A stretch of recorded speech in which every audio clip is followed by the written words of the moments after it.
Tse parache palden la me shabla solvate Omo a guru vajradhara sumati munisha sane karma uta vardanya shri bad varsa manya sarva siddhi hum Om a guru vajradhara sumati munisha Uta Vardanya Shri Bhadra Varsa Manya Sarva Siddhi Hum Om Guru Vajradhar Sumati Munisha Sane Karma Uta Vardanya Shri Bhadra Varsa Manya Sarva Siddhi Hum Om Guru Vajradhar Sumati Munisha Sane Kar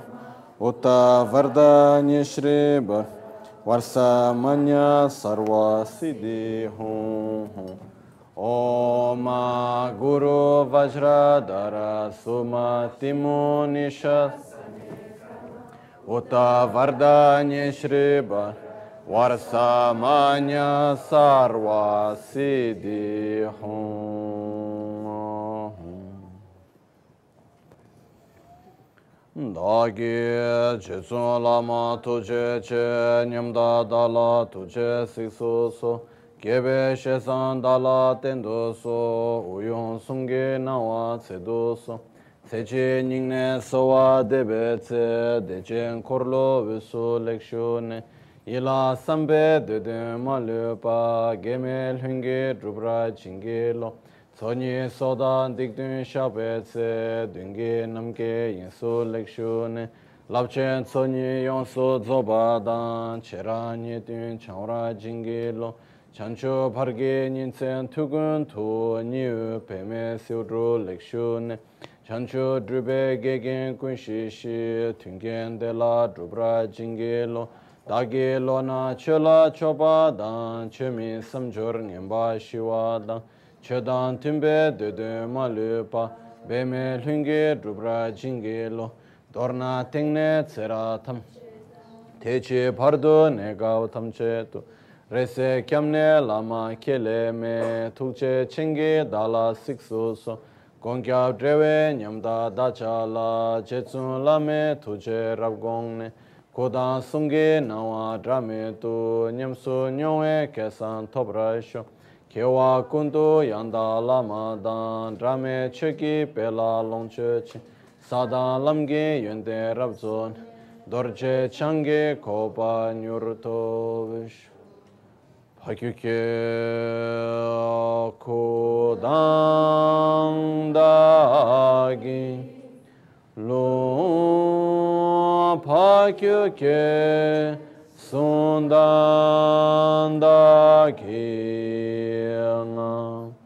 Pakyuke Tudanda Teyerme Chiktu Jingilo Pakyuke Kudan Dagilu Pakyuke Sunda Daginam Pakyuke Tudan Dagi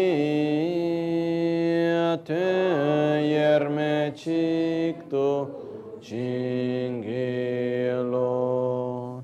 Makyuke Kudan Dagilu Makyuke Sundan Dagina Makyuke Tudan Dagi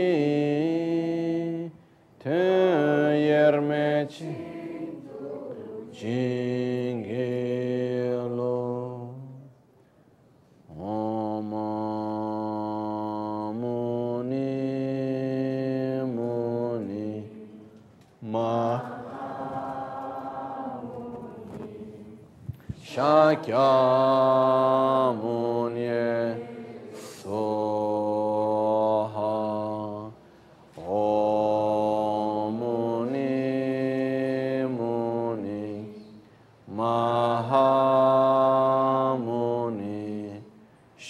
Shakyamuni Soha Om Muni Muni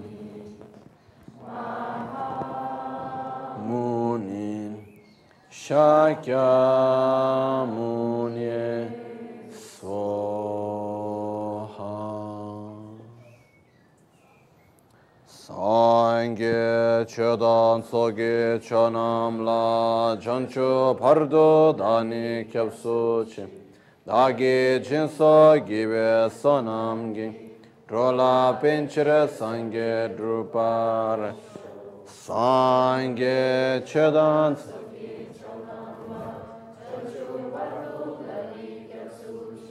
Dagi Jinso Gibe Sonamgi Drola Pinchire Sangye Druparash Sangye Chedan Sogi Chonamla Chancho Bhardo Dani Dagi Chishe Gibe Sonamgi Drola Pinchire Sangye Druparash. Em Buda, Dharma e Sangha, tomo refúgio até a iluminação. Com a prática da generosidade das outras perfeições, possa eu atingir o estado de Buda para o benefício de todos os seres sencientes.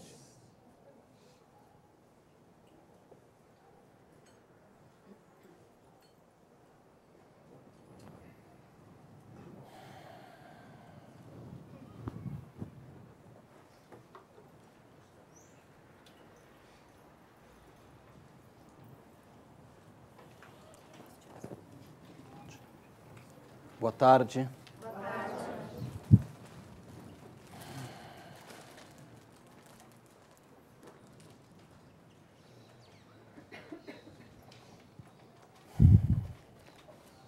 Cada vez, não todas as vezes, mas muitas vezes acontece de ter essa oportunidade de poder estar ensinando algum texto, como nesse caso, 7 pontos treinamento da mente, ou treinamento da mente 7 pontos, e ter uma sensação, por um lado, de alegria, e tem um outro lado também um pouco de, eu não posso dizer,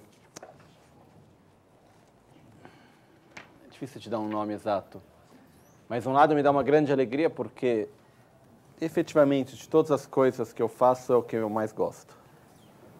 Mas eu sinto um pouco falta, o outro lado que tente, eu acabo sentindo um pouco falta de ter o tempo e a calma de poder estudar e explicar as coisas. Como, por exemplo, eu tive a oportunidade, quando eu ia receber esses ensinamentos no monastério, muitas vezes você começa o ensinamento no primeiro dia sem saber quando vai acabar. Acaba quando acabar. Então você começa, vai o primeiro dia, sabe, eu vou 3 vezes por semana, ou eu vou todos os dias, ou eu vou 2 vezes por semana, até que terminar esse ensinamento. Pode ser 5 dias, pode ser 10, pode ser 15, não se sabe, né?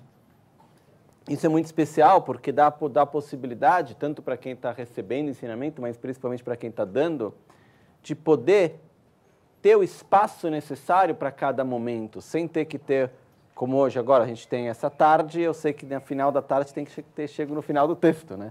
Então tem momentos no qual tem uma parte talvez onde gostaria de dizer uma coisa, mas não, melhor não dizer aqui, porque senão depois não vai dar para dizer aquela outra. E isso acaba criando um pouco de, como posso dizer?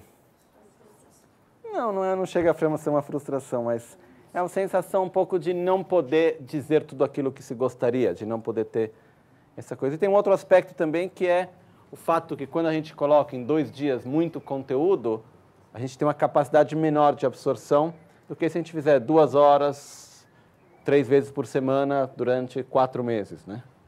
É claro que muda a forma como a gente vê isso também. E tem um outro aspecto também, no qual eu me sinto extremamente afortunado no meu processo de estudo, etc., que tem uma grande diferença quando a gente está estudando algo num contexto no qual não tem outras distrações, né?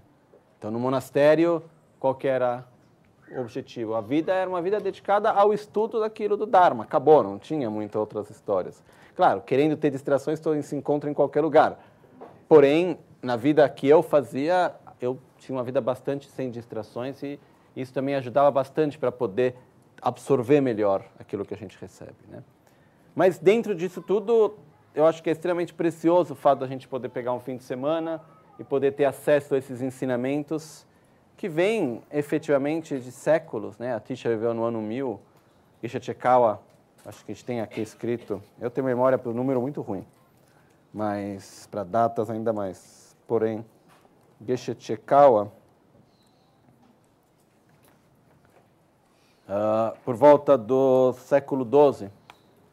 Então, estamos falando, nasceu no ano 1101, né? Viveu 74 anos.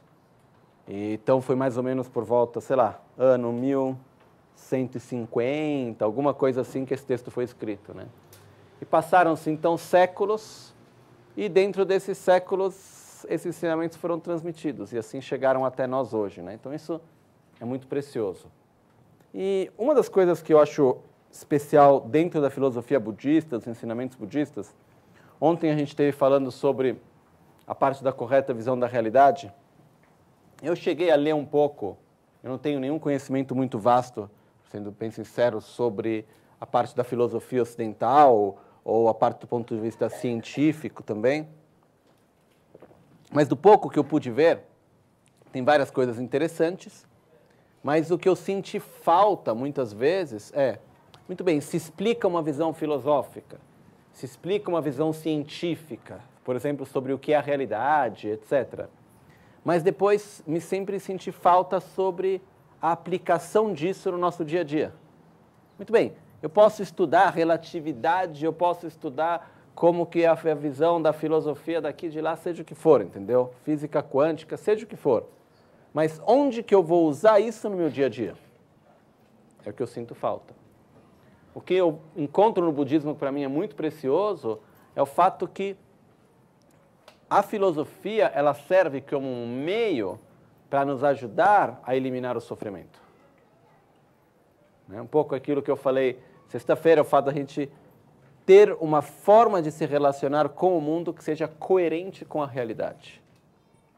E entender que é pelo fato da gente ter essa falta de coerência que a gente acaba sofrendo. Então, para eliminar raiva, apego, ciúmes, devemos eliminar o egoísmo. Para eliminar o egoísmo, necessitamos eliminar a ignorância. E é aqui que entra a correta visão da realidade. Não é apenas uma coisa de entender o mundo, uma coisa conceitual. Né? Isso é uma das coisas que eu vejo que muitas vezes a gente tem uma certa dificuldade de compreender. A gente tem a ideia que a realização se encontra na compreensão. A compreensão é só o primeiro passo. Entender não é o bastante. Uma vez que a gente entende algo, a gente tem um processo bem longo depois de se familiarizar com aquele conceito para que a gente possa ter uma compreensão, mais do que uma compreensão, uma experiência direta daquilo que antes tivemos uma compreensão. Então, uma coisa é eu entender que os fenômenos são impermanentes. Outra coisa é eu sentir de forma, que eu não consigo nem expressar de forma verbal a impermanência dos fenômenos. É eu olhar para algo e sentir que aquilo está se transformando. Isso é o que a gente realiza. Esse é o objetivo. É só quando a gente tem essa experiência direta que aí a gente vai poder verdadeiramente aplicar isso em todas as nossas ações, em todos os aspectos da vida. Esse é o objetivo.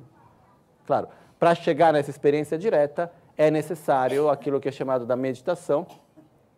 Então, tem todo um processo de conhecimento, de compreensão, e depois de pegar aquele conhecimento e ter uma forma de aprofundar esse conhecimento para chegar a uma experiência direta, e isso ocorre através da meditação. Mas eu não vou entrar nesse aspecto agora, porque senão eu vou fugir do ponto que a gente tem que ver, e como eu disse antes, a gente tem que terminar o texto hoje no final da tarde. Então, mas isso para dizer a alegria que me traz desses textos, porque eu acredito ser uma pessoa bastante pragmática por um lado, mas muito mais cética também, no sentido que, para mim, as coisas elas existem dentro de uma função, tanto coisas materiais como coisas intelectuais. Ou seja, algo existe porque tem uma função que aquilo vai estar exercendo, né? Se eu tenho aquele objeto, se eu tenho aquele conceito, se eu tenho alguma experiência, mas ela está fora da função que eu necessito, ela deixa de ter uma razão de existir naquele contexto. né? A mesma coisa as coisas materiais. Aquilo que a gente possui materialmente, possuir unicamente por possuir não quer dizer nada. Não tem nenhum valor. Os objetos, eles ganham um valor no momento no qual eles têm uma função que a gente necessita. Caso contrário, é acumular coisa para acumular pó. É que tem uma época que eu não estava tendo tempo para ler os meus livros. Eu tenho vários livros no meu quarto que eu trouxe da Índia. Eu fui acumulando nos anos, eu fui comprando tal. Livros tibetanos, estão em cima do meu altar. Deve ter o quê? Uns 150, não sei. São bem cheios. Os livros longos tibetanos. Completamente cheio assim. E foi bonito também. Aí, esteticamente é bonito. E traz também uma sensação de um certo conforto quando você olha quantos textos sagrados que estão lá. Mas teve uma época que eu nunca tinha tempo para ler. Agora eu comecei, de um tempo para cá, eu comecei a usar mais esses textos que estavam lá. Uma das razões é porque eu tenho tudo isso no computador também em PDF, tudo que está lá, tem tudo, é muito mais fácil de achar. Você faz uma busca por palavra-chave, ele já acha tudo que está dentro. Tem uma organização nos Estados Unidos que fez um trabalho incrível, chama TBRC, Tibetan Buddhist Resource Center. Fizeram um trabalho incrível de escanear todos os textos que tem em tibetano, colocar palavras-chave, tudo é incrível o trabalho que foi feito. Então é muito mais fácil para mim achar o texto na internet do que ir lá buscar no livro, em que página será que está, em qual volume, pega a escada, vai lá, pega o livro, tira, né, bate o pó que acumulou e tal. É um pouco mais complexo. Mas eu voltei a fazer isso porque é muito mais gostoso ler no papel do que ler na tela, né? Mas teve uma época que eu não tinha tempo para ler os livros.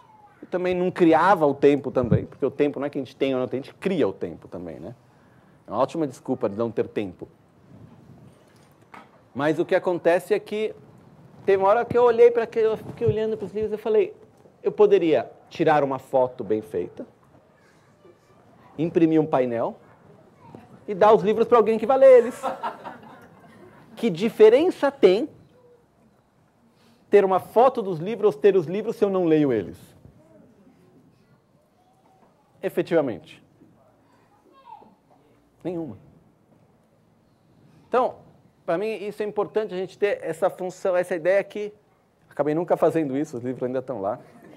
Mas o que acontece é que os objetos, mas não só os objetos, os conceitos também,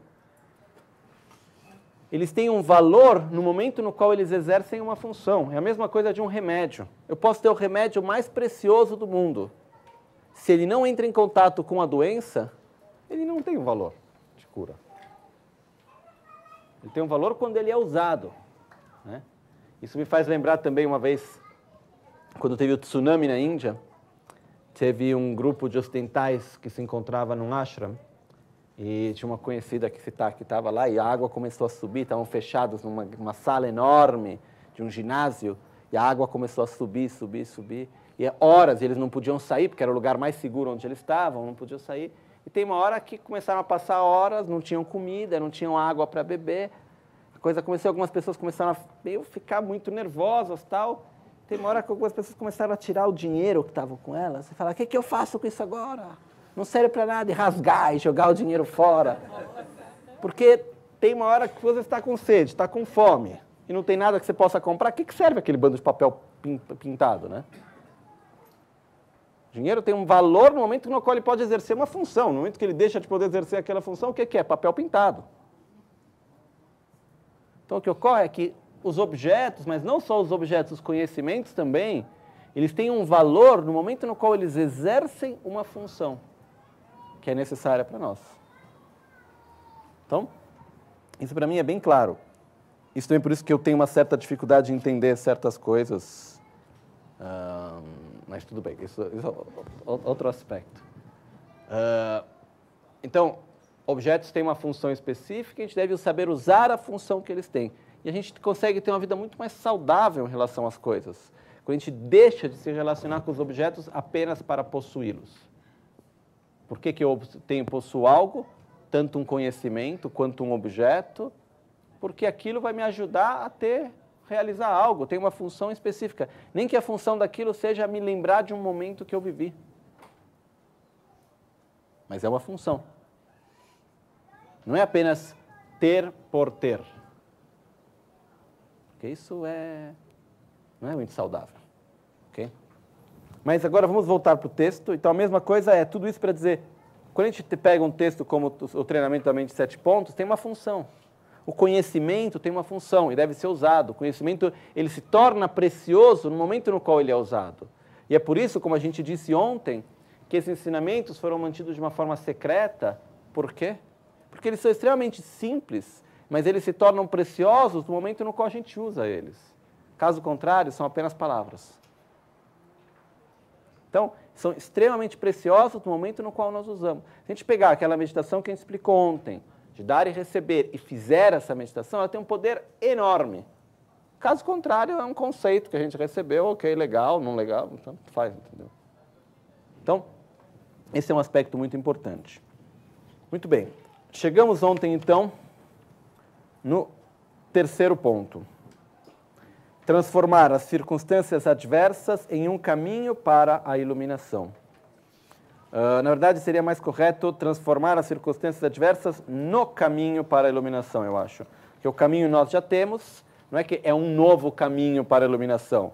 Vou pegar as circunstâncias adversas e vou trazer elas para o caminho, vou transformá-las no caminho para a iluminação. Ok? Só pegar o tibetano um segundinho. Sumba kenge chanchu gi lam tu gyurbani. Nöchu dikpe kangwe tse kenge chanchu lam tu gyur. Kenge chanchu lam tu gyur. Tela kantu gom tu char. Jorwa shiden tabki cho.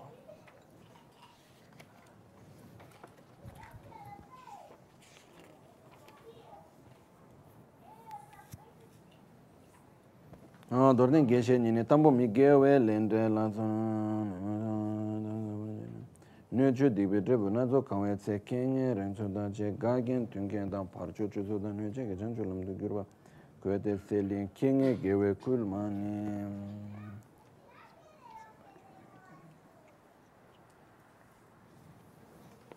Ok.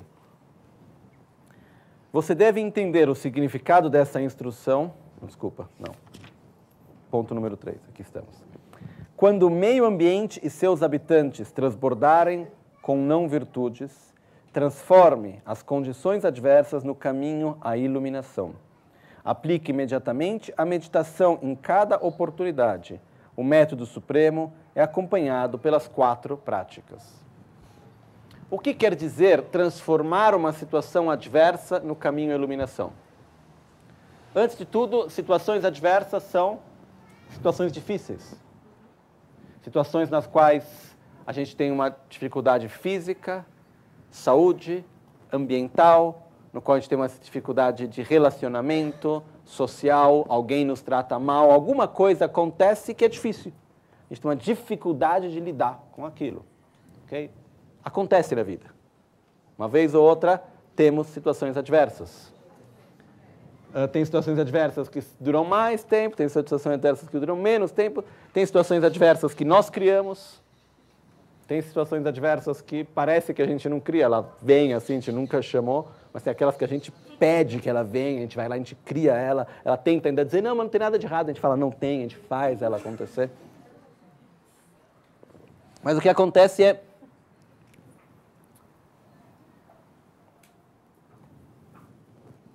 é possível viver a situação adversa, é um pouco como um golpe que a gente recebe, e em vez de receber o golpe e se machucar, a gente pega a força daquele golpe e direciona para o nosso próprio desenvolvimento. A gente usa a nosso favor. Então, como que eu vou fazer para pegar as situações adversas e usar elas ao meu favor? Porque se a gente ficar tentando fazer com que na vida não exista nenhuma situação adversa, vai ser difícil. É um pouco o que a gente tenta, né? A gente está sempre tentando, cada vez que acontece uma coisa que a gente não gosta, uma situação adversa, a gente fala, não, mas por que isso é assim? Não deveria ser. É como se a gente tivesse ainda uma ilusão que a vida pudesse ser perfeita. Sei lá, a gente está numa situação com outras pessoas, de repente tem um conflito. A gente fica machucado, a gente fica chateado. Porque não deveria ser assim. Por quê? O que é harmonia entre pessoas é uma das coisas mais difíceis. Quer dizer, é criar harmonia entre os venenos mentais de cada um, né? No momento no qual você coloca um número de pessoas junto, tem os ciúmes de um, a inveja do outro, o medo de um, e assim vai começando, porque aqui, aí quando um está bem, o outro ficou mal, aí quando o outro ficou bem, o outro já está mal de novo, o que não aconteceu, aí quando um entende, o outro não está entendendo, aí quando aquele entendeu, o outro deixou de entender. É assim. Então, eu já tive a oportunidade de viver em situações completamente diferentes, em lugares completamente distintos, desde observar como que funciona dentro de uma empresa, até ver como é num centro de Dharma, ou num monastério, na Índia, ou no Tibete, e assim por diante. E a realidade é que não existe nenhum lugar que eu tenha visto até hoje onde tudo ocorra perfeitamente bem. Você vai no melhor monastério que seja, tem situações adversas? Cheio. Mas situações adversas, eu estou falando mesmo do próprio ponto de vista do relacionamento humano. A gente pode pensar, não, mas no monastério não são todos lá que querem praticar o budismo? Sim, muito bem dito, querem. Entre querer e praticar e realizar, são duas coisas bem diferentes, três coisas bem diferentes. Querer, praticar e realizar. Exatamente, estamos praticando o budismo, ainda não realizamos. É o que nós queremos realizar. Então o que ocorre é que qualquer lugar onde formos, qualquer situação onde formos viver, não importa, problemas existem e vão sempre existir. No momento no qual eu pessoalmente entendi isso, para mim fez uma diferença enorme na minha vida. Tirou bastante peso. Porque existe o sofrimento da situação adversa e existe ainda um sofrimento maior, que é o sofrimento pela ilusão ou a desilusão que aquilo não é como a gente achava que deveria ser. Então eu encontro alguém, eu acho que eu nunca vou brigar com essa pessoa, a gente sempre vai ter um ótimo relacionamento, um dia acontece alguma coisa, tem um bate-boca, briga. O problema acaba nem sendo o fato da briga em si, mas como que ela pôde brigar comigo? Que a gente vive numa ilusão que isso nunca deveria acontecer. E aqui tem 2 pontos rápidos. Meu mestre, monastério Genlakpala, a gente morava na mesma casa, ele foi como um pai para mim no monastério, ele que cuidava de mim e tal. E uma vez aconteceu que, na verdade, ele cozinhava e eu cozinhava. Teve uma época que eu ia lá, todo dia eu preparava café da manhã, almoço e janta, comia sozinho e cozinhava para mim todos os dias. Acho que foi mais ou menos um período por volta de 1 ano e meio, assim. Nesse mesmo período, uma parte desse período, ele também cozinhava todos os dias para ele. Na mesma casa, mesma cozinha, eu fazia o meu almoço, ele fazia o almoço dele, cada um comia a sua comida. Um dia eu fui para ele e falei, Genla quer dizer mestre, professor, uma forma carinhosa do tibetano, eu falei, Genla, você cozinha, eu cozinho. A gente cozinha mais ou menos o mesmo tipo de comida, mas eu aceito muito bem o tipo de comida que você faz, para mim está ótimo. Por que a gente não faz que um dia eu cozinho, a gente come junto, outro dia você cozinha, a gente come junto, ou eu cozinho todos os dias, você come junto, mas por que não faz dessa maneira? Eu não. Eu falei, tá bom. Ele era uma pessoa de poucas palavras. Aí eu falei, não. Aí eu falei, tá bom. Aí passa alguns dias, mas não assim, chateado, super doce, numa boa. Sem nenhum problema mesmo. Aí passa um tempo, eu falo, por que a gente não... Não. Tudo bem, aceito que não, mas me fala por quê. Não. Aí um dia passa um tempo, aí um dia ele me explica. Eu pedi, insisti, né? Aí um dia ele fala, olha, eu vou te dizer a razão pela qual a gente não vai cozinhar juntos. Eu falei, qual é? Ele disse, a gente se dá bem, não se dá? Eu falei, a gente está super bem. Tem algum problema entre nós? Não. Alguma vez a gente teve algum problema? Não. Exatamente por isso que a gente não vai cozinhar junto. Ele fala, se a gente está se dando bem, para que mexer no que está funcionando? Ele fala, quando a gente fica perto demais, vai criar conflito em algum momento. Ele sempre me disse, do momento no qual 2 pessoas trabalham juntas, mais cedo ou mais tarde elas irão brigar, discutir. Mais cedo ou mais tarde vai ter alguma coisa que pensa-se diferente, ou acontece que um dia um dá para a virada, sei lá por quê, outro dia aconteceu alguma coisa, aí de repente acaba que cria uma certa intimidade, então pode jogar em cima do outro, porque tanto acha que não vai dar em nada, e assim vai. Mas isso para mim foi um ensinamento importante, esse fato que a gente sempre, muitas vezes, acaba tendo isso de sempre querer mais, e querer mais, e querer mais, e querer mais. E ele teve essa clareza, com muita maturidade. Ele simplesmente disse, não, a gente se dá tão bem. E está bem assim, a gente não está bem assim, você não está feliz, eu não estou feliz. Então pronto, deixa assim. Não tem porquê, senão daqui a pouco vai ter um dia, aí eu cozinho já coisa que você não gostou, aí depois tem a coisa, aí depois quem pagou, como que foi, não sei o quê. Eu falei, mas eu não tenho problema com nada disso. Ele falou, eu também não tenho. Porém, se a gente está bem assim, não precisa ficar criando cada vez mais coisas para depois, em algum momento, alguma coisa vai dar errada. Não deixa assim como está por enquanto. Se for necessário, um dia a gente cozinha junto, não tem problema nenhum. Uma vez ou outra a gente cozinhava junto, comia uma coisa ou outra, chegava atrasado, ele comia a comida que ele tinha cozinhado, vice-versa. Mas é ter essa sabedoria de saber também conhecer os limites das coisas, né? O que ocorre é que, não importa onde a gente for, situações difíceis vão ocorrer. Situações adversas vão ocorrer. Não importa se a gente está no monastério, se a gente está na empresa, onde que a gente está. O que acontece muitas vezes que eu já vi é que a gente tem a expectativa que é possível viver numa vida no qual tudo funcione bem. A gente passa uma grande parte da nossa vida colocando um esforço para tentar resolver problemas e criar uma realidade onde não existam problemas e conflitos.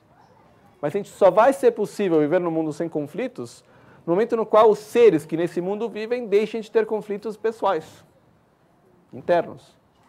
Caso contrário, o conflito de uma forma ou de outra vai continuar a existir. Okay? Então, diante dos conflitos, diante das situações adversas,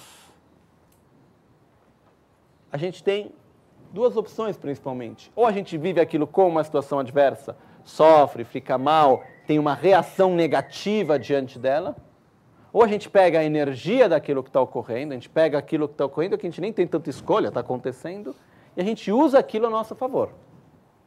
Fácil? Não. Mas é fácil ficar reagindo mal diante das coisas ruins? É pior ainda. Okay? Então, existem alguns métodos que a gente tem de atitudes diante das situações adversas, que é principalmente a forma como a gente vive a situação adversa para poder transformar ela no nosso caminho espiritual. O que quer dizer transformar algo no caminho espiritual? Quer dizer usar aquela situação, aquela vivência, aquele momento, para nos ajudar a nos desenvolver espiritualmente. Quando eu digo, vou transformar a situação adversa no caminho espiritual, não quer dizer que as situações adversas vão ser prazerosas. Porém, se eu consigo transformar, elas vão se tornar significativas e poderosas. Essa é a diferença. Eu vou sair da situação mais forte, com mais conhecimento, eu vou sair outra pessoa. Ela vai ter tido um valor, um significado na minha vida. Ok?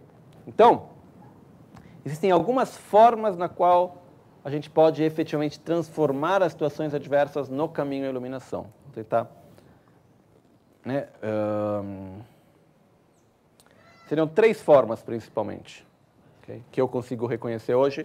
São 3 formas principais nas quais a gente pode transformar as situações adversas no caminho à iluminação. Primeira delas,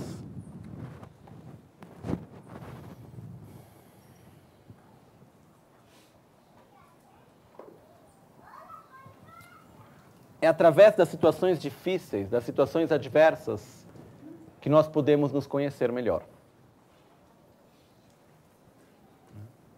Não é porque nesse momento eu não estou sentindo raiva que necessariamente eu não tenha raiva. Okay? Me tragam um objeto de raiva, encontrem o meu objeto de raiva e vamos ver se eu tenho raiva ou não. Eu digo isso há muito tempo. Eu acho que foi esse ano, se eu não me engano, foi no começo desse ano que eu tive um momento de raiva. Que para mim assim, é uma coisa um pouco... Eu não estou muito acostumado com esse sentimento em si. Foi interessante, porque durou poucos segundos, assim, mas eu fiquei com uma dor no peito por algumas horas depois. Eu falei, nossa, porque eu estava numa situação de ser, como se diz? Um tipo de uma chantagem, na verdade, política, um pouco mafiosa, uma coisa um pouco assim. não é que eu gosto de estar nessa situação.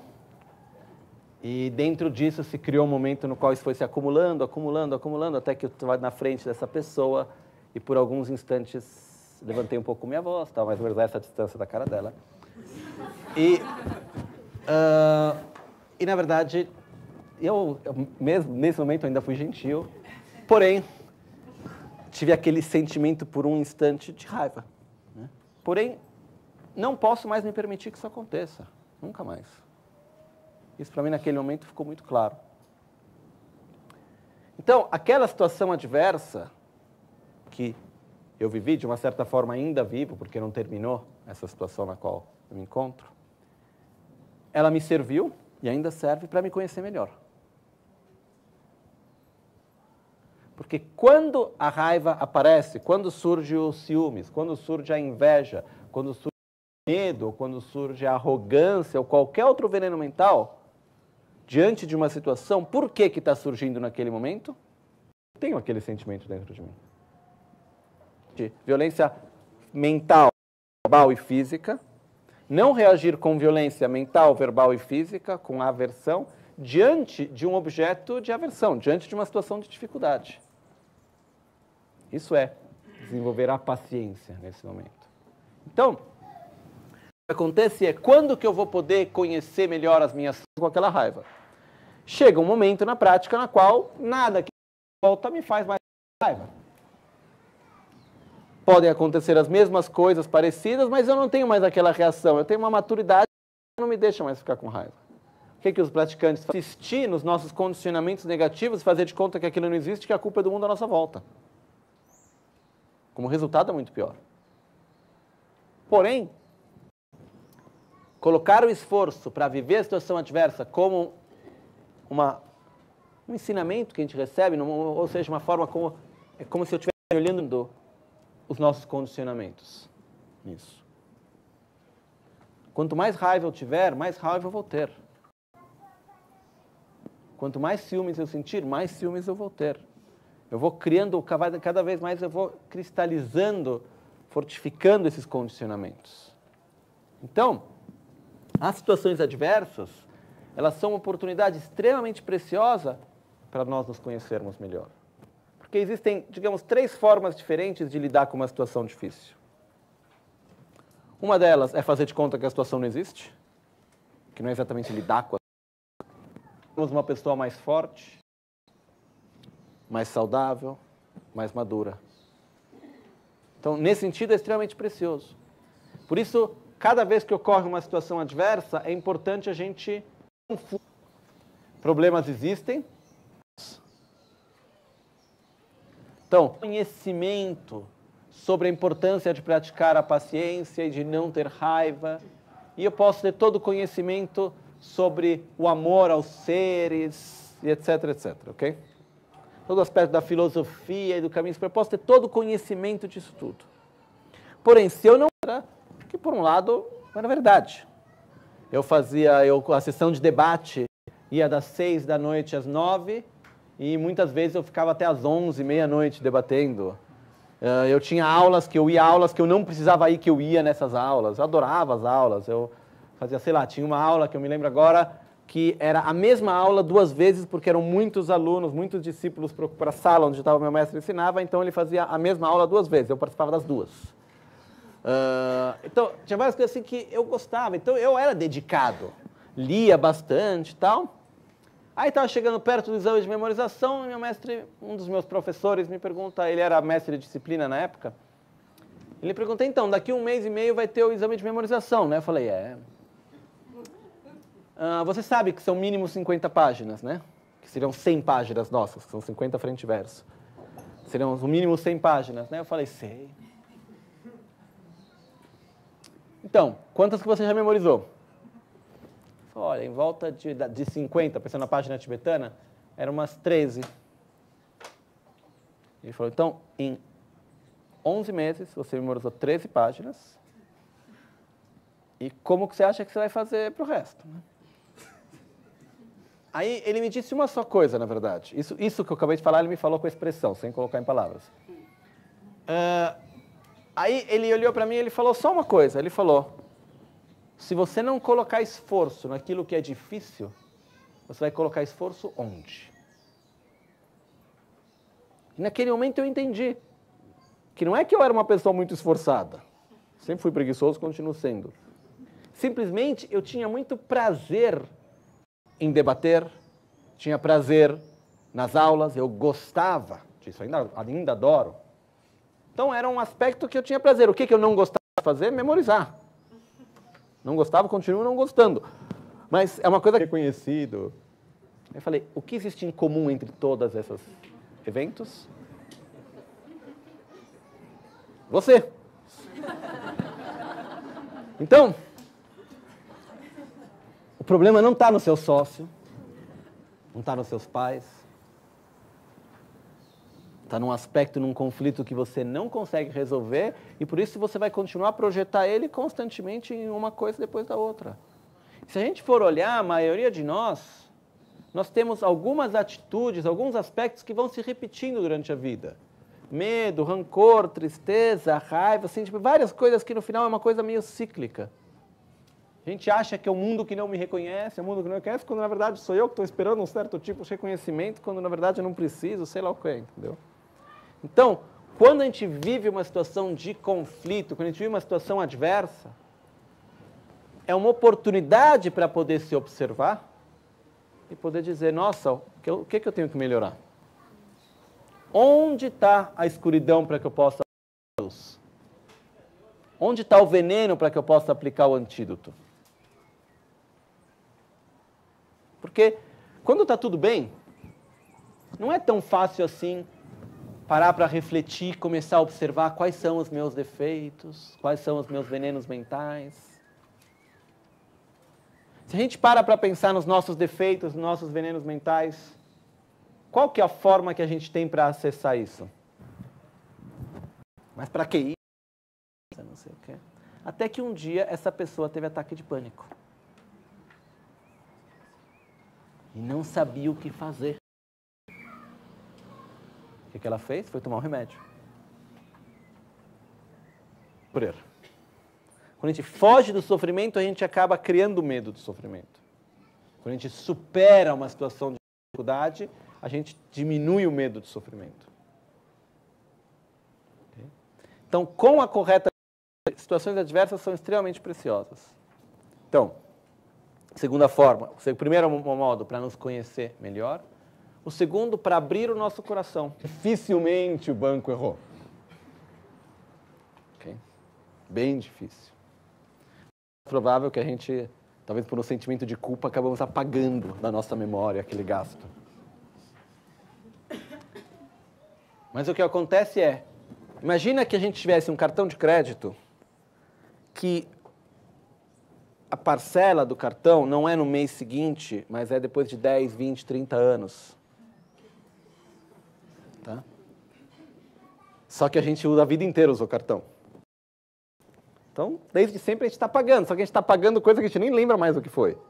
E não vem com detalhes do que foi, onde foi. Só vem com... É cíclico, mas os ciclos são longos. Eu faço uma ação hoje, o resultado disso na minha própria vida vai vir daqui a 20 anos, daqui a 30 anos.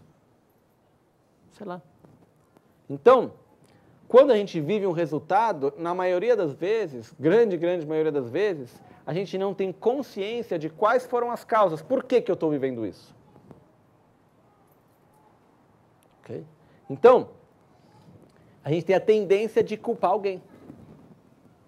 Dizer, não, o culpado é esse, o culpado é aquele, etc, etc. E a gente tem uma outra tendência também que é a seguinte.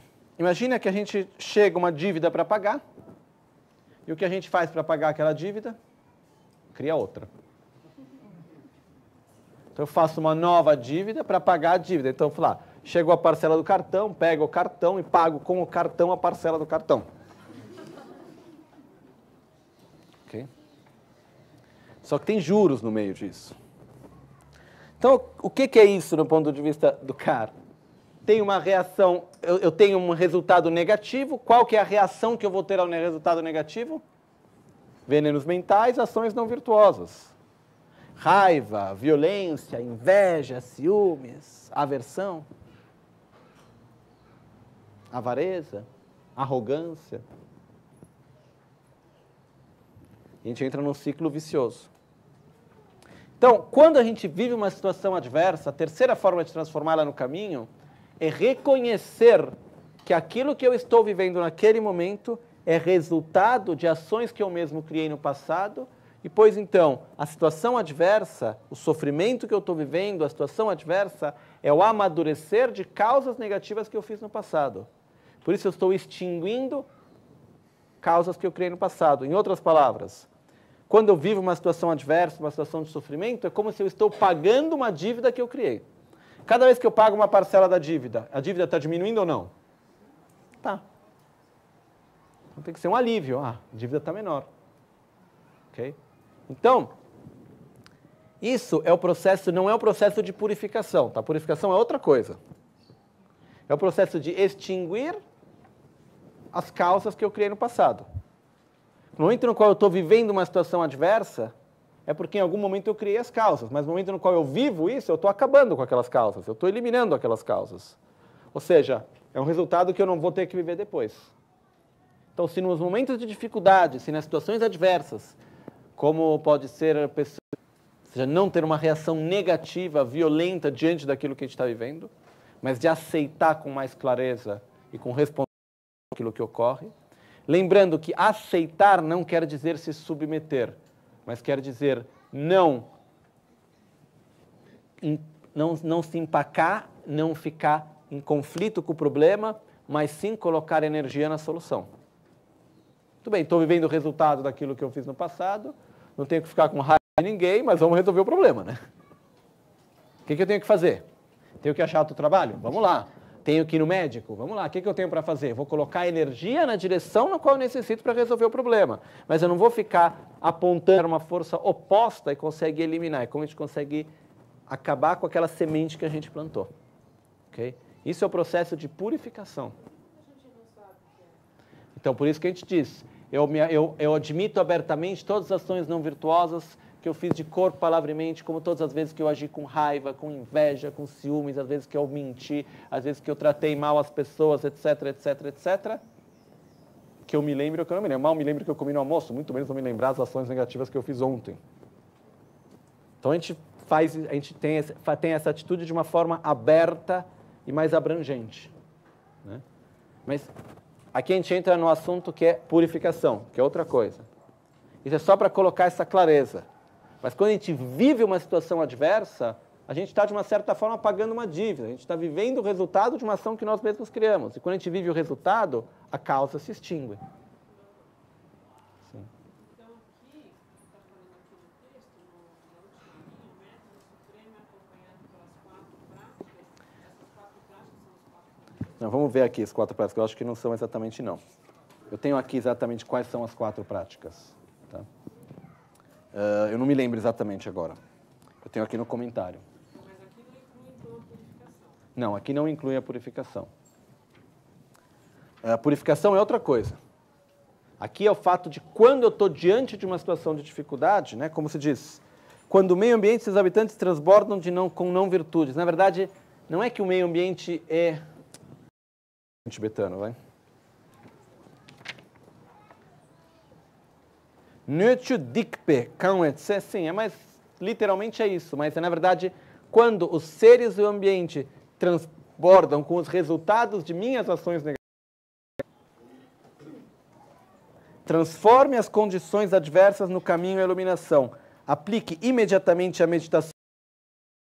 Qual meditação? Bem ruim. Lamagante falou, mas por quê? Não estou entendendo. Ele falou, não. Ele tentou explicar, Lamagante não entendeu na hora. Aí o Lamagante falou, tá bom, eu tenho confiança que você está pedindo a coisa certa, eu vou rezar. Ele falou, por favor. Aí, alguns anos depois, Lamagante voltou para Tashilhunpo e encontrou esse monge mais velhinho que estava com a doença dentro de ele, por exemplo, naquele momento, efetivamente viveu a doença como um processo de limpeza, de uma certa forma, que não é purificação. Tá? Da mesma forma que, identificando o seu veneno, por exemplo, a raiva, a gente pode usar um exercício que a gente fez ontem, inicialmente pensando na bola treta do egoísmo. Uhum. A gente pode usar ali, por exemplo, a raiva, pegar um veneno Sim, sim. específico e trabalhar especificamente nele. Tá. Dessa forma. A pergunta é por que nós não devemos ter raiva, etc. Até que a parte conceitual seja totalmente clara, a gente chegue na conclusão que não existe razão no mundo para ter raiva. Aí a gente deixa essa mente analítica um pouco de lado. Em visualização, a gente imagina uma situação que nos faça gerar raiva. Não uma situação muito hipotética, longe, algo real que a gente pode já ter vivido ou que pode acontecer. A gente imagina aquilo, deixa que a raiva comece a aparecer. Quando a raiva começa a surgir, aí a gente traz de volta aquela mente analítica e fala: o que eu estou fazendo? Não é assim que eu tenho que agir, não. Então, é como se fosse quase me dar uma bronca. E aí, em visualização, eu vou ter uma atitude diferente e ao meu objeto de raiva, então eu vou estar, por exemplo, gerando raios de luz e néctar que podem ir em direção àquela pessoa, àquela situação. Eu posso ter uma atitude diferente de aceitação, de respeito, de compaixão diante daquela situação, em visualização. Fazendo isso várias vezes, isso pode ser feito com os ciúmes, com a inveja, com o rancor, com a arrogância, com várias coisas. Aí fazendo isso várias vezes, devagarzinho, quando a gente estiver diante da situação real, a gente vai ter a memória da visualização e da forma como a gente pode agir de forma positiva. Isso vai fazer com que a gente consiga gradualmente fazer uma mudança verdadeira. Okay? Não, eu queria que você explicasse melhor a história do pagar a dívida, quando a gente está passando Ok. por algum sofrimento. Tá. Quando a gente fala sobre pagar uma dívida, o que isso quer dizer? Não é um fato de ser punido, não tem nada a ver com punição. Automaticamente a semente deixa de existir. Quando eu pago a dívida deixa de existir. Okay? Então, o que acontece é que quando a gente vive uma situação de dificuldade, o que ocorre?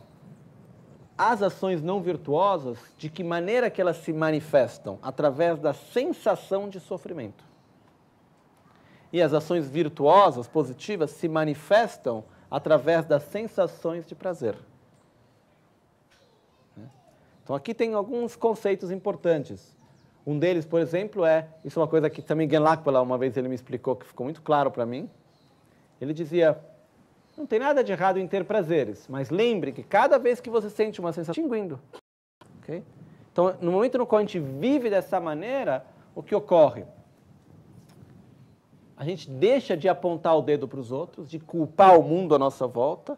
Aquela pessoa, aquela situação não é nada mais, nada menos do que uma condição através da qual as ações que eu fiz no passado estão se manifestando. Okay? Isso é a terceira forma de transformar as situações adversas no caminho.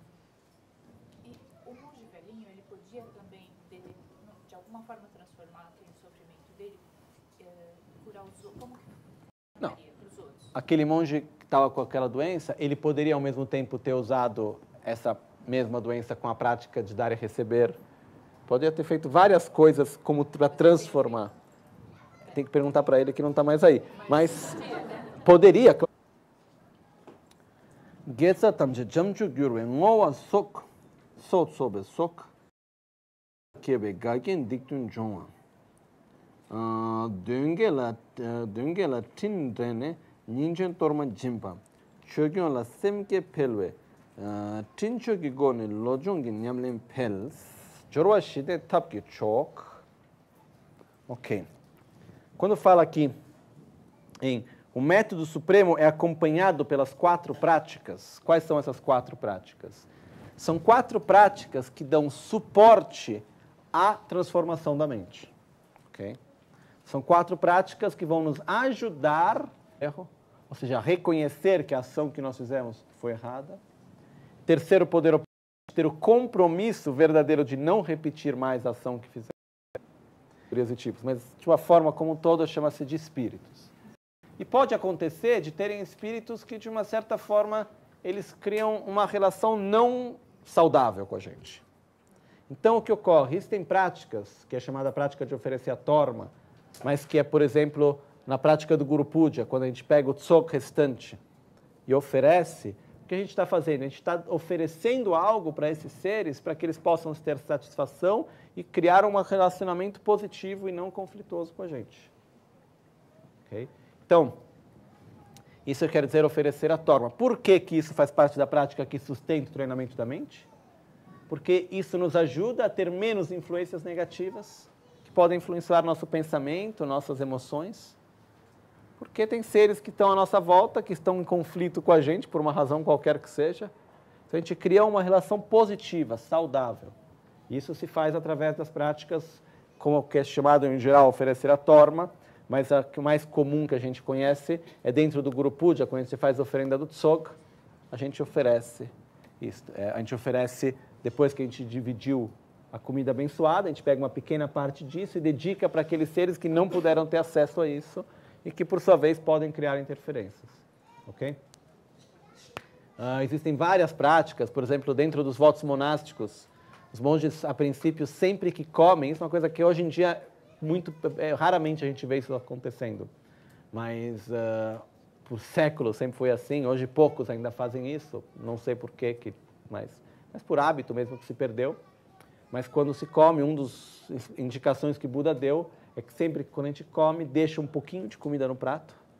Na verdade, faz uma forma com a mão que aperta assim, tipo se for o arroz ou pão, faz um bolinho, aperta assim com a mão, faz uma forma especial, que é dedicado para, na época de Buda, tinha um espírito, que era um espírito feminino até, que fazia muito mal a várias pessoas, criou muita interferência com vários monges, e no final Buda conseguiu convencer, dizendo, você deixa de fazer mal a todos e eu vou te nutrir. Eu com os meus discípulos para sempre vamos nutrir você. Então, sempre que os monges, depois da refeição, uma parte daquilo que se come é sempre dedicado para esses espíritos. Né?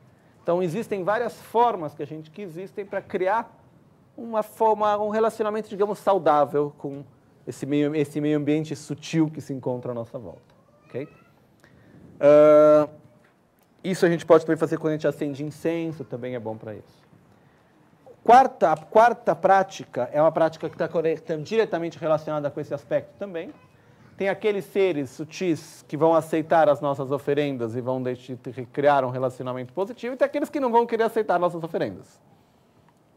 O que a gente faz com esse? A gente pede ajuda para alguém mais forte. Que é o caso do que são chamados os protetores do Dharma. A razão pela qual existem os assim chamados protetores do Dharma, que no nosso caso, na nossa linhagem, existem alguns, como Pandelamo ou Dorje Shukden.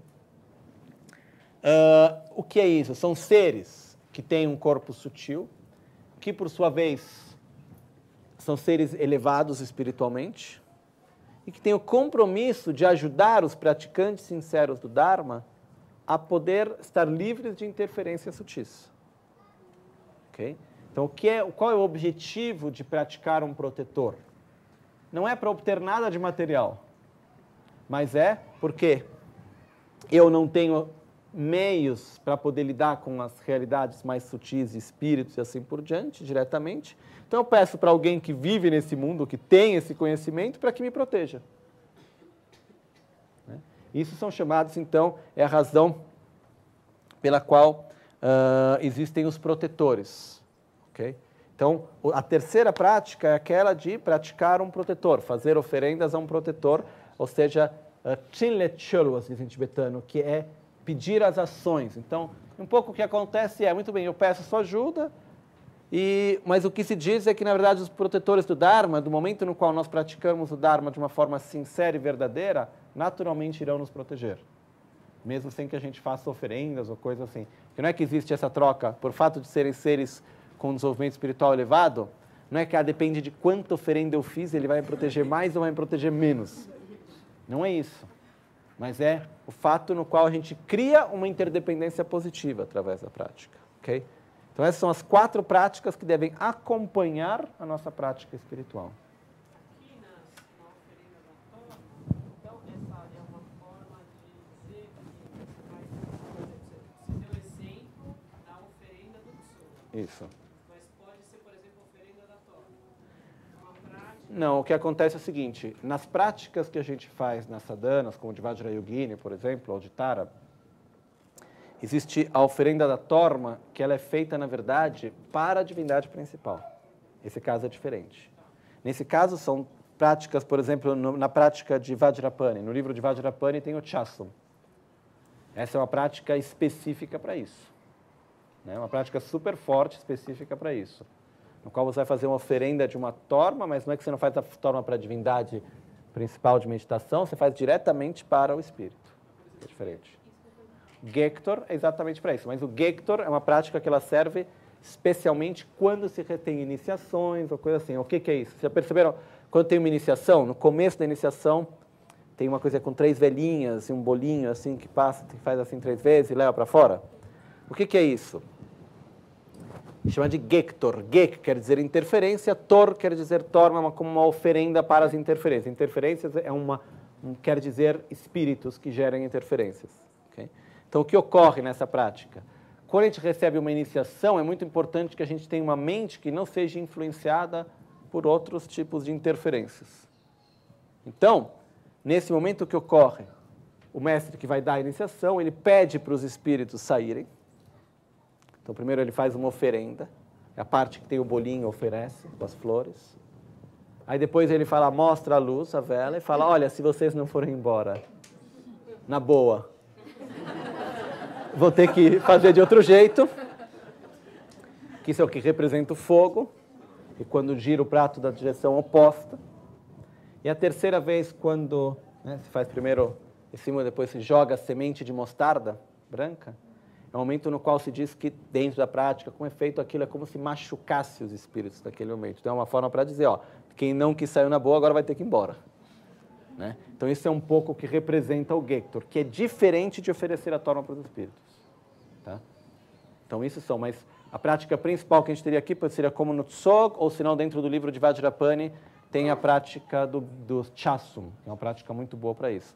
Então, isso se diz quando a gente chega, por exemplo, num lugar onde a gente vai fazer um retiro, ou a gente chega num lugar novo onde a gente vai fazer uma prática de meditação, ou a gente vai morar, é importante também, de uma certa forma, é como se pacificar as energias que existem naquele local. Okay?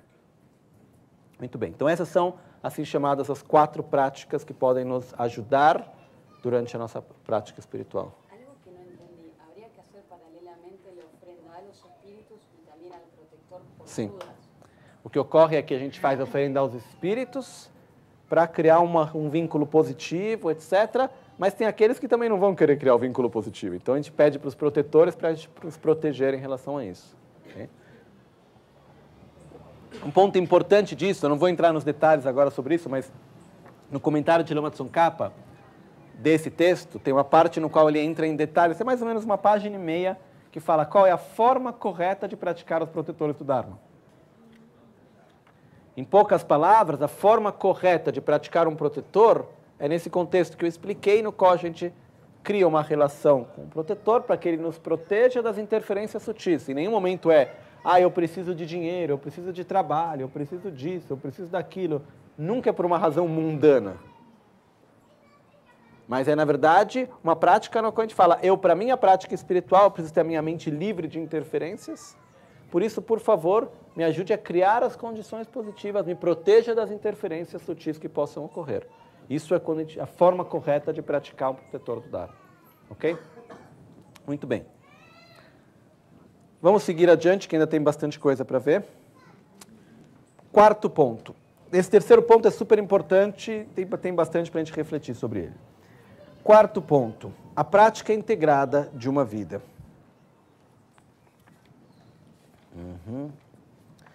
Menga ningbo derde pa tomga dadan jarwarcha tekchen powe damga ni tomga ni cholamche.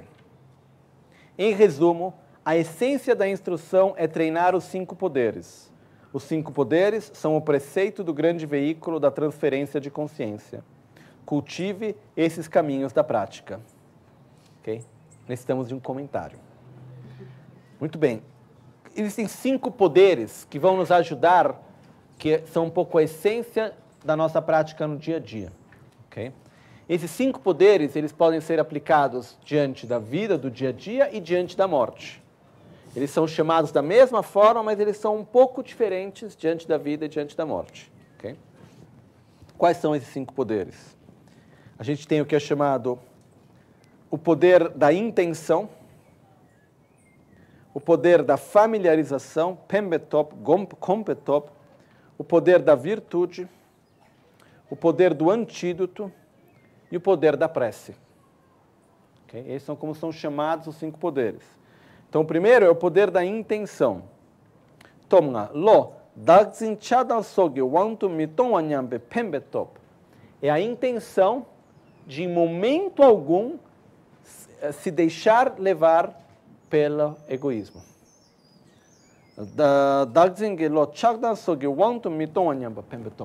É a intenção de dizer, eu não vou me deixar levar pela raiva, pela inveja, pela arrogância, pelo egoísmo. Isso é a intenção que eu tenho. Eu vou conseguir logo de cara fazer isso? Não. Mas eu vou cultivar essa intenção sempre. Eu não vou deixar com que isso ocorra. Eu não quero me deixar levar pelos meus venenos mentais que vão gerar sofrimento para mim e para os outros. Isso é a intenção que a gente gera constantemente. É o poder da intenção. O segundo é o poder da familiarização. O poder da familiarização é nos familiarizar com a prática de dar e receber, nos familiarizar com a prática no todo do Lojong, do treinamento mental. Ou seja, me familiarizar com transformar as situações adversas no caminho à iluminação, a prática de observar que os fenômenos são como um sonho, são como uma ilusão, nada existe de uma forma sólida, intrínseca, assim como aparece a mim. É a prática de se familiarizar com o dar e receber e abrir o nosso coração aos outros seres, nos familiarizar com as preliminares, a preciosidade dessa vida, a certeza da morte e assim por diante. Então é o poder da familiarização. O segundo poder é repetir, treinar para que isso se torne cada vez mais natural e espontâneo. Nunca se separar no nosso dia a dia da prática do Lojong. O terceiro poder, o poder da virtude, é para poder sustentar o estado de consciência de amor e compaixão da bodhicitta, devemos acumular ações virtuosas, acumular méritos. Então, é fazer ações virtuosas, gerar uma energia positiva que vai nos dar a possibilidade de sustentar um estado de consciência virtuoso. Porque sem as ações virtuosas, sem mérito, a gente não tem como sustentar um estado de consciência positivo. A gente perde ele. Ele por si só, assim do nada, não se sustenta.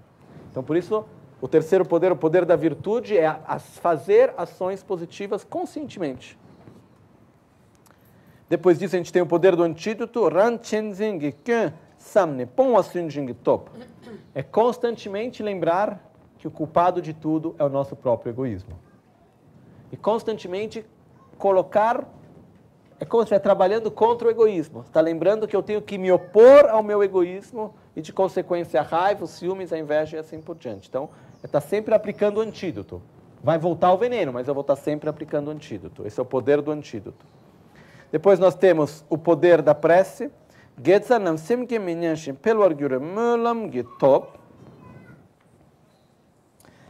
A prece é o fato de direcionar a nossa mente para aquilo que é positivo. É o fato de eu dizer, possa eu sempre ter uma mente de amor e compaixão, possa eu nunca estar separado das condições favoráveis para a prática espiritual, possa eu sempre ter paciência. É direcionar a nossa mente para aquilo que é positivo.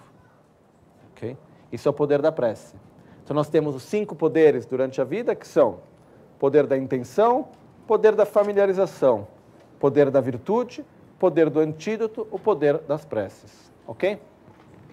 E agora nós temos esses 5 poderes diante da morte, que na verdade a gente deve começar a praticar eles desde o começo da vida. Não é inútil, não é que a gente vai começar a praticar os 5 poderes que servem diante da morte no momento da morte.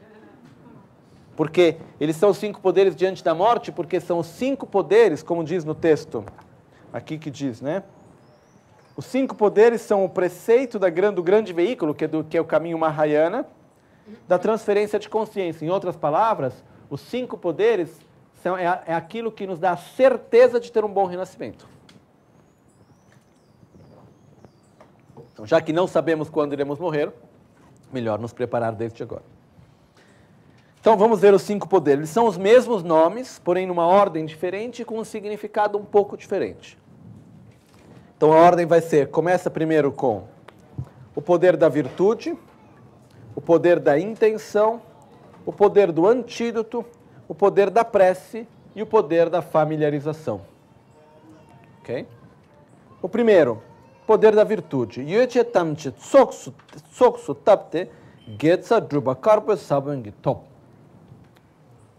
O primeiro poder, que é o poder da virtude, é não nos apegar, deixar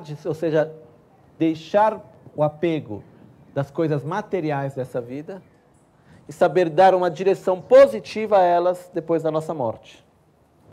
Em outras palavras, lembrar que aquilo que eu possuo, ou acredito possuir materialmente, não sou eu. Se relacionar com as coisas materiais pelas funções que ela tem e não pelo simples fato de possuí-las. Diante da minha morte, elas deixam de ter uma função para mim. Por isso eu posso fazer um testamento, no qual eu vou estar direcionando as coisas materiais de uma forma positiva. Porque o que acontece? A matéria, ela é estranha, porque ao mesmo tempo que ela não tem valor nenhum, porque no dia que a gente morrer, a gente não pode levar nada com a gente, eu posso ter acumulado milhões e bilhões, não posso levar absolutamente nada comigo. Por um outro lado, mesmo depois da minha morte, se eu pegar, por exemplo, uma soma em dinheiro, eu construir um hospital, ou uma escola, ou um templo, o que for, o benefício que esse local for trazer depois, eu faço parte da causa disso. Então não importa onde eu estiver, eu vou continuar a receber um benefício daquilo. Ok? Então, se eu escrevo um livro que é de benefício, mesmo 300 anos depois da minha morte, alguém lê aquele livro e recebe um benefício, eu faço parte da causa daquele benefício ou não? E por então eu vou receber parte do resultado. Por isso é o fato de pegar as coisas materiais que a gente tem e dar um direcionamento positivo para que elas possam continuar a gerar energia positiva. Por isso que tradicionalmente, quando uma pessoa falecia no Tibete, eu não sei se ainda hoje ainda é exatamente assim, mas tradicionalmente o que ocorre é que pega-se 30%, de 10% a 30% daquilo que a pessoa deixou e se dá em beneficência. Mas o tipo de beneficência que era sempre dada também, sempre se tomou um grande cuidado em fazer coisas que não fossem um benefício naquele momento instantâneo, mas coisas que pudessem continuar a gerar benefício. Então, por isso que ajudava-se muito os monastérios, ajudava a construir o hospital, ajudava-se a fazer coisas, que uma coisa eu fui lá, dei o prato de comida, acabou aquele prato de comida. Outra coisa eu coloquei, fiz uma sala num hospital que vai continuar a sempre gerar mais energia positiva num tempo mais longo. Então, é o fato de fazer ações positivas que continuem a gerar energia positiva no tempo. Então, a gente vai pegar aquilo que a gente tem materialmente, viver, se relacionar aos bens materiais como um meio e não como um fim, e direcionar positivamente aquilo que a gente tem para que possa gerar mais energia positiva no futuro. Esse é o primeiro poder. O segundo poder é o poder da intenção. O poder da intenção é se direcionar à próxima vida sem apego a esse corpo. Ou seja, gerar uma identidade que vai além desse corpo. Como o Lama Gangchen disse uma vez, se a gente vai num quarto de um hotel e começa a reformar o quarto do hotel, tem alguma coisa errada. Isso é o que acontece quando a gente cuida demais do nosso corpo, pois ele não é nada mais do que um quarto de hotel. Algum dia a gente vai deixar ele para ir para outro, né? Então, ver esse corpo tem uma hora que esse corpo vai nos deixar. E no momento no qual eu vou ter que deixar esse corpo, tudo bem, eu não sou o corpo. Nesse momento ele faz parte da minha identidade, mas eu não sou o corpo. Eu vou além dele. Então, não ter apego ao corpo. Ver o corpo, de novo, como um meio e não como um fim. Ok? O terceiro poder é o poder do antídoto. O poder do antídoto é ter consciência e uma memória constante dos como se diz? Não defeitos, dos efeitos negativos dos venenos mentais. Então, o quanto que a raiva faz mal, o quanto que o apego faz mal, o quanto que a inveja faz mal. Se lembrar disso. Porque gerando uma constância nesse tipo de consciência, nos ajuda a não ter uma reação negativa no momento da nossa morte. Porque se tem uma coisa ruim na morte, é morrer com raiva, com inveja, com ciúmes ou com qualquer outra emoção destrutiva. Okay? Então o que a gente vai fazer? A gente vai criar familiaridade para dizer, não, raiva tudo, mas raiva não. Não, inveja, não posso ficar com inveja não importa o que aconteça, mas isso não pode acontecer. Lembrar do mal que esses venenos mentais fazem. Depois disso nós temos então o poder da prece, que é direcionar a nossa mente para que nós nunca sejamos separados de uma mente, de um estado de amor e compaixão da Bodhicitta. Posso eu sempre viver num estado de amor, de compaixão, de sabedoria. Posso eu nunca estar separado, não importa onde eu for renascer, o que for ocorrer, posso eu sempre ter e viver num estado de amor e de compaixão, com sabedoria. Posso eu nunca estar separado de um caminho, de alguém que me mostre o caminho para a iluminação. Esse é o poder da prece. Porque a prece, como dizia um dos meus mestres Dragon Rinpoche, a primeira coisa que devemos fazer para que algo aconteça é desejá-la. Então, quando eu direciono a minha mente para que algo ocorra, eu estou criando as primeiras causas para que aquilo aconteça. Então, é ter a intenção, não apego a esse corpo, e ter a intenção positiva para a continuidade que vem depois da morte. Depois disso, nós temos o poder da familiarização, que é constantemente nos familiarizar com a mente da Bodhicitta, ou seja, de amor e compaixão pelos seres. E a determinação de se desenvolver espiritualmente para ajudar os outros. Criar familiaridade com a Bodhicitta, para que no momento da morte a gente também consiga morrer com esse estado de consciência. Então, se a gente conseguir eliminar o apego às coisas materiais e viver as coisas materiais como um meio e não como um fim, poder da virtude, e direcionar as coisas materiais de uma forma positiva. Deixar de ter apego a esse corpo e desenvolver, então, uma identidade que vai além desse corpo grosseiro. Poder da intenção. Reconhecer os quantos venenos mentais são negativos e, de uma certa forma, não nos deixar levar por eles. Poder do antídoto. Direcionar a nossa mente para um renascimento positivo e para um estado constante de amor, de compaixão, de sabedoria e de consequência de bem-estar, de alegria. Poder da prece. E nos familiarizar constantemente com um estado de amor, de compaixão, com o desenvolvimento espiritual dedicado para o bem dos outros seres. Poder da familiarização. Com esses 5 poderes, a gente pode ter certeza absoluta que vamos ter uma boa continuidade depois da nossa morte. Okay? Porém, são 5 poderes que a gente tem que começar a criar desde já. Não é que a gente vai ficar esperando o dia que eu for para o hospital com uma doença grave, com sei lá o quê. Aí não, quando alguém me fizer um diagnóstico, o diagnóstico já veio. No dia que a gente nasceu.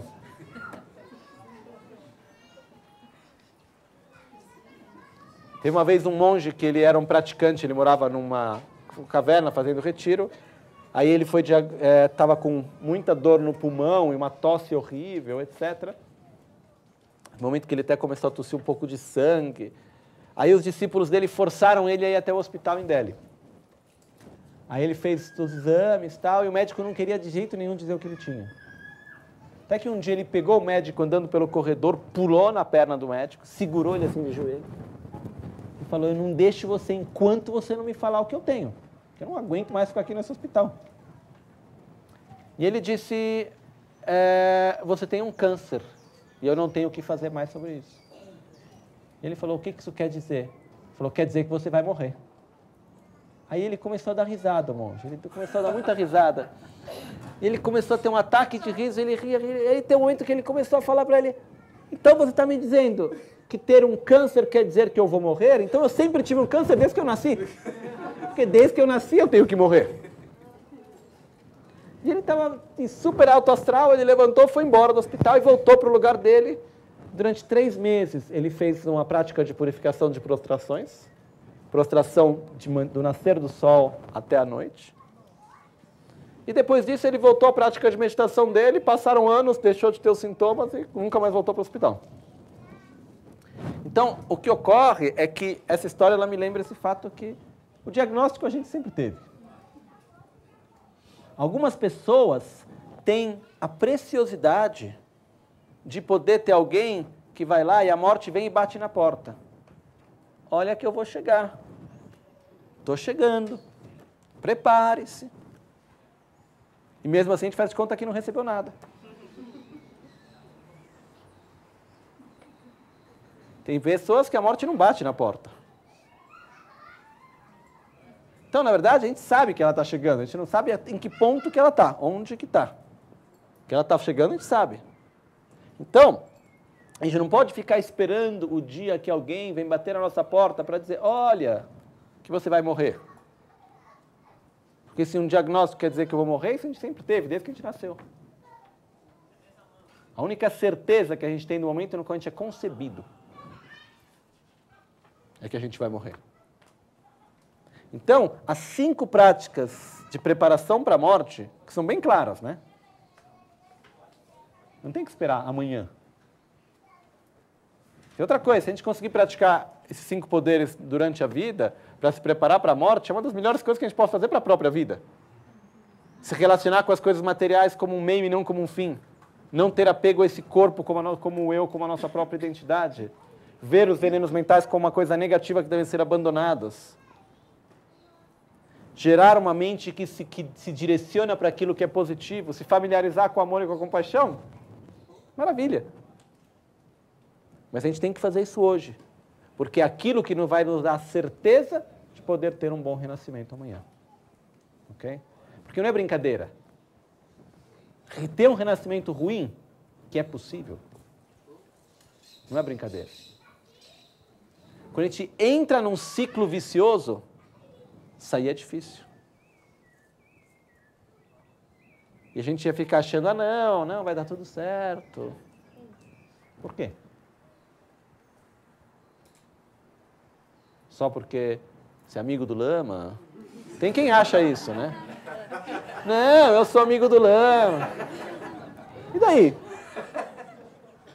Isso quer dizer que você não tem o seu karma? Eu mesmo, não, eu sou Lama, sabe? Os Budas gostam de mim. E daí? Porque os Budas não gostam dos outros? Eu tenho o meu karma. Uma das razões, por exemplo, quando a gente tem que ensinar, e no meu caso eu tenho que ensinar e tenho que subir no trono, coisa que eu nunca gostei muito, continuo não gostando muito, no sentido que eu adoro, prefiro sentar no chão. O que acontece é que faz primeiro 3 prostrações, porque o trono ele representa a preciosidade dos ensinamentos, e não o valor da pessoa em si. Ok? Quando se sobe, qual que é a atitude que tem que ter da parte de quem vem sentar? 1, relembrar daquilo que eu estou representando. E 2, tem um momento no qual a gente lembra da impermanência. Ou seja, eu vou morrer. Ou seja, eu não posso ficar me apegando à imagem de ser respeitado, etc. Porque quando eu chegar diante da minha morte, não vai ter respeito, não vai ter fé, não vai ter nada que resolva, sou eu com o meu karma. Eu tenho que ser verdadeiro na minha vida. Eu não posso me perder numa coisa no qual as pessoas me respeitam ou tem uma coisa desse tipo. Isso a gente sempre faz quando sobe, a gente sempre se lembra disso. Né? Então, o que acontece é, temos que nos preparar para a morte. Porque o que é sério, se a gente entra num ciclo negativo, para sair é difícil. Tem pessoas que possam pensar, não, o inferno não existe. Primeira coisa, nesse planeta no qual a gente vive, existem situações infernais? Primeira coisa. Segunda coisa, se diz que o inferno é um estado de consciência e não necessariamente um lugar físico. Imagina renascer num pesadelo do qual você não consegue acordar por muito tempo. Existem vários contos e pessoas que nos nossos dias, os dias de hoje, tiveram situações parecidas. Né? Tem essa história que me tocou muito, de uma moça, uma menina que ela é conhecida da irmã de uma amiga, nos Estados Unidos, que ela estava numa aula de química na escola, universidade, e aconteceu que teve um acidente e ela acabou se queimando o corpo inteiro. Ela passou 10 dias em coma na UTI, e o que aconteceu quando ela saiu da coma, ela teve essa experiência, ela estava super com medo e tudo, e ela saiu apavorada da experiência de coma, e ela contou depois, quando passou um pouco aquele momento, que durante aqueles 10 dias que ela viveu como uma eternidade, a experiência dela foi uma experiência recorrente de ser estuprada e queimada, estuprada e queimada, estuprada e queimada, inúmeras e inúmeras vezes. Isso é aquilo que nos ensinamentos se diz inferno recorrente. É um tipo de inferno no qual uma situação de grande sofrimento se repete uma vez depois da outra por inúmeras vezes. Essa moça, onde estava fisicamente naquele momento? No hospital. Mas ela viveu aquele sofrimento ou não? Viveu. Se isso não é inferno, o que é inferno? Então, o que acontece? A gente tem que se preparar para a nossa morte, porque não é que necessariamente tudo vai ocorrer sempre bem. E com isso eu não estou fazendo nenhum, não quero criar medo e alarmar ninguém. Mas é o fato de dizer, vamos nos preparar. A gente tem os instrumentos, as ferramentas para poder se preparar de uma forma positiva. Eu não estou falando aqui para ninguém venha comprar o seu lugar no céu. Estou dizendo deixe de ter apego às coisas materiais, apego ao corpo, direcione bem as coisas materiais que você tem, crie familiaridade com a virtude, reconheça quantos venenos mentais fazem mal e direcione somente para algo que é positivo. Mas criar familiaridade com esses 5 poderes no nosso dia a dia. Okay? Então, quando a gente recebe esses 5 poderes, a gente fala, nossa, que maravilha! Eu posso fazer algo verdadeiramente para poder ter a certeza de ter uma boa continuidade e não precisar ter medo da morte. Se a gente conseguir gerar de uma forma bastante estável os 5 poderes, a gente não necessita de forma alguma ter qualquer medo daquilo que ocorre depois da nossa morte. A gente tem a certeza de ter uma boa continuidade. Ok? Então, com isso a gente conclui esse 4º ponto. Vamos fazer uma pausa agora. A gente já volta para depois a gente estar concluindo, então, a última parte, que são os critérios para entender se a mente foi transformada, os compromissos e os preceitos do treinamento da mente.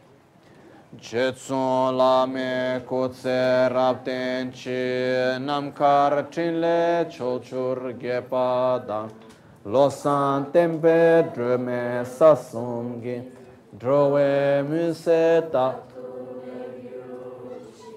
Nimo dele sendele nime kuyan dele Ninsen takto delekpe Koncho sumge jingilo Koncho sumge ngodrukso Koncho sumge trashishu.